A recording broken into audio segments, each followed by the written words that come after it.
Anyway, I'm just gonna say it. You know, first time we bought a house, bad snow. I get up, I'm out there shoveling away. All of a sudden, I hear another shovel. And I said, dang, wow, boy, I'm married the right woman. She's shoveling too. I said, sure, any other would be like, well, okay, the insurance paid. Well, I don't know. And she always, you know, she always helped me with that. Because it was a question. It just brought that back to memory. I know it's always now. I just never and that that's first year something that that sticks in your mind. Yeah, And she always come out and help me. And that's the reason why I like this, because it brings back a lot of reasons that you really love your spouse that you don't think about on a regular basis. And I didn't think, you know, when I first came across the book, I was young and I was like, oh, I don't need all that. I don't got it. But then when I came across it the second time, I was like, you know, God downloaded something to me, and He said, you can do everything in the world for your spouse. But if you don't know their love language, it's not that it doesn't matter. It's just that it's not that important, because that's not their love language. You know, so if Daria is my spouse, and I'm giving her words of affirmation all the time and telling her how beautiful she is and blah, blah, blah, blah, blah, but she don't care nothing about that, well, she appreciates it. It's not that she don't appreciate it, right. But at the same time, she's not getting what she needs. Right. You know what I mean? So you really have to be really mindful of what the other person thinks. It's not about, this is what I think marriage is, and this is how I feel. Okay, well, that's fine, and it's important too. But that's not the only thing that's important, because if everybody's not getting what they need, then your marriage is not as great as you think it is. And so as you move forward in your marriage and you're walking along, and all of a sudden one day you get up and it's crash and burn, and you're trying to figure out, well, why is the enemy in our bedroom? It's because we're not mindful of the other person on a regular basis. Right.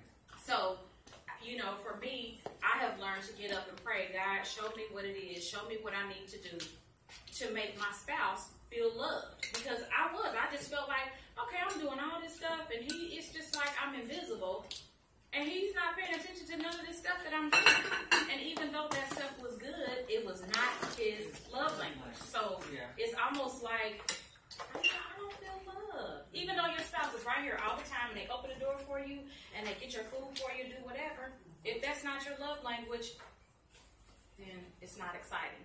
So that's why I thought this quiz was a really good quiz to use. And even if you, because I put it in my phone when I asked my spouse, what was your love language? When he told me, I put it in my phone, because it's not like it's something that you're going to remember on a regular basis, but you can go back and say, okay, this is my spouse's love language. So when I start planning our date nights and things like that, you have to remember your spouse's love language. It can't always be something that I love to do, and because I love to do it, my spouse is just going to love it so much. Because they're not going to love it so much, and they're going to be looking at you like, it's all about you, huh? And so you really need to make sure that you understand, what is my spouse's love language. And so if your spouse their love language is words of affirmation, you plan your dates simply around words of affirmation. So even if you're doing something, or you're out at the Jazz Kitchen or whatever, you know, that would look like, oh, you look so nice today, or you look so sexy, or you smell so good, or whatever. And those are things that you have to condition yourself to do on a regular basis. And once you condition yourself to do them, then it comes natural for you, whatever their love language is. And then I suggest, as the years go on, you revisit it and take the test again, because I believe that people's love languages change. Yeah. As you get older, you know, you change what you like and what you don't like, or whatever. And so, of course, your love language changes as well. And so I believe that marriage is a gift. I believe that it is a status as well as an office.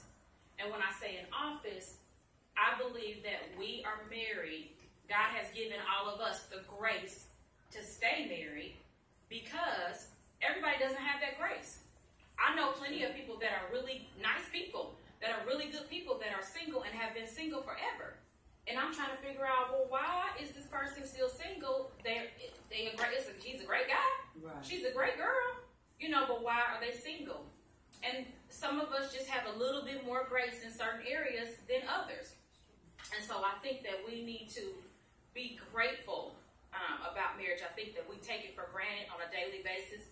Our lives are real busy. One spouse is going one way, one spouse is doing something else. If he's got gifts and talents, she's got gifts and talents, and sometimes you kind of come together and kind of support each other. But then, for the most part, you're off dealing with whatever it is that God has called you to do. And it's easy to just say, oh, we've been together 20 years, you know, give it a rest. I don't have to do all that. But you do. You have to work at it. And some people will say it's hard. I don't necessarily think it's hard.